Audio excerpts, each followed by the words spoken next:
Cars like the Elantra are supposed to be like a care package. Not real tasty, but they keep you going. So who snuck in the box of truffles? Let's drive the 2011 Elantra GLS. It's all new, and check the tech.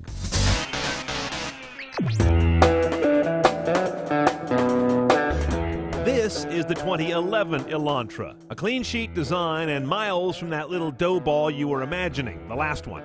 In a category crowded with Corolla, Civic, Mazda 3, Focus, Cruze, Sentra, and others, you gotta do something to stand out. Hyundai's trump card has always been value. Let's see how they play it. Now, the first thing they want you to notice inside an Elantra, and you should, is the exceptionally high level of materials and style for a car in this price class. For that matter, for a car in the next price class. It's really nicely done inside compared to the other econo boxes. You got nice finishes here and there, soft, multi-layer interiors. Now, the technology in this car is what's interesting.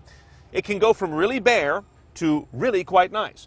Really bare would be, according to the build site on Hyundai, air conditioning is optional. What? I've never seen a car with AC optional in years, but maybe it is. We do have the air conditioning system, but there's no automatic temperature control, for example. Here is the optional head unit because we have navigation. Now, don't get excited about the LCD being base. It's not that well equipped, but this is a pretty well-priced package. Here's your map screen. Good, not audacious, but the important stuff is done right. Clear and crisp. You have live traffic and more. You can get a list or see it on the map. As part of the navigation package, because we get a screen, they couple that with a rear view camera, which is pretty good image quality, fairly basic otherwise. Voice control on this car is for either the navigation, by pushing this button here, or for the Bluetooth hands-free, you can use that button, or as you also noticed, for the media system as well. Speaking of the media system, even the base rig on this car is 172 watts, kind of nice. 6 speakers that sound fine. AM, FM, and XM satellite radio. Then you've got the dual connector here with aux and USB using a special cable for iPod, iPhone, what have you. That, by the way, is stock on the base car even, without the upgrade to nav or the upgrade to better fidelity, which is like 360 watts and an external amp.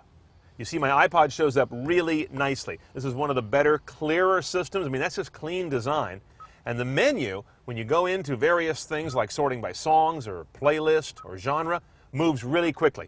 There's my A2DP stereo streaming on my Bluetooth hookup. It also brings in media. I don't have any metadata. It just shows me basically the phone it's playing and the fact that I'm playing music. I'm not getting artist, track, title, what have you, but I've got my transport controls right here. And of course, we have a single optical slot here for CD or MP3 CDs right above the display. Now, by the way, that stereo Bluetooth streaming is optional, as is Bluetooth. One of the concessions in this car, along with no base air conditioning, like I believe that, is that it doesn't come with Bluetooth standard. You do have to option that in as part of a preferred equipment package. Now, on the GLS, the more basic of the two Elantras, you have a choice of gearboxes, a 6-speed manual or our 6-speed automatic, which is kind of pricey, as we'll talk about later, but it's got a shiftable gate here, no paddles on the wheel or anything, and you'll see an eco light on the dash from time to time. As I understand it, as of our shoot today, the 2011 Hyundai Elantras will have an eco light that just tells you when you're kind of basically off the throttle, driving very efficiently.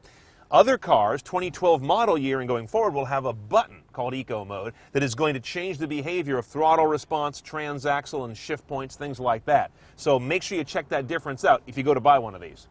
Another way that they are saving gas in this car is with electric power steering. So there's no pump being driven off the engine with parasitic losses to power a hydraulic ram. Instead, an electric motor moves the wheels. Basic gauges on this car, tach and speedo, and then you've got your temperature and your fuel are done as an electrofluorescent. Straightforward stuff, but everything's very clean in this vehicle. And again, it looks a lot richer than it is. The new Elantra has an inline 4 without much clever going on, but it's just modern. 1.8 liter, 148 horsepower, 131 foot-pounds of torque. Very average. That gets this light 2,700-pound car up to 60 in a perfectly adequate 8.4 seconds while delivering 2940 mpg, and I averaged closer to the top end of that. Now, one thing you can't accuse the Elantra of is looking like everything else. They've rammed a lot of stuff into the sheet metal here, all this swoopy kind of sculptured stuff that Hyundai's doing these days. I'd say it's more style than taste, capiche? Part of that is because they've rammed all this into a much shorter frame. This kind of look is carried off much better on the Sonata because it's got a little more length. But the cardinal sin in this category is to look like an econo box. They avoid that, whether you think it's pretty or not. On the road, the Elantra's just a little gutless. I'd at least test drive the 6-speed manual, but it is smooth and of a piece, not the rattle box that was a Hyundai of yore. Shifting around in the transmission gate added a little snap, but the car wasn't missing enough in the first place to warrant that hassle. Just get in and get where you're going. Now note, the Elantra gets 40 highway MPG in every configuration, while the Cruise can do 42, and the Focus can get to 40 also, but they have to be ordered in special trim levels that are not base configurations. Okay, let's price this little guy. Starts off for a GLS, the base trim, at just under $18,000, but that's with a manual gearbox. If you want the automatic, which is also a 6-speed, with that eco mode, whatever that means on your model year, that's going to add a rather unconscionable $2,250. Very pricey for an automatic in this day and age, especially on a car of this caliber. Other options would include air conditioning. I don't really believe that. $550 for the preferred package. That's going to get you Bluetooth hands-free, Bluetooth streaming, steering wheel audio controls, 16-inch wheels, alloy wheels.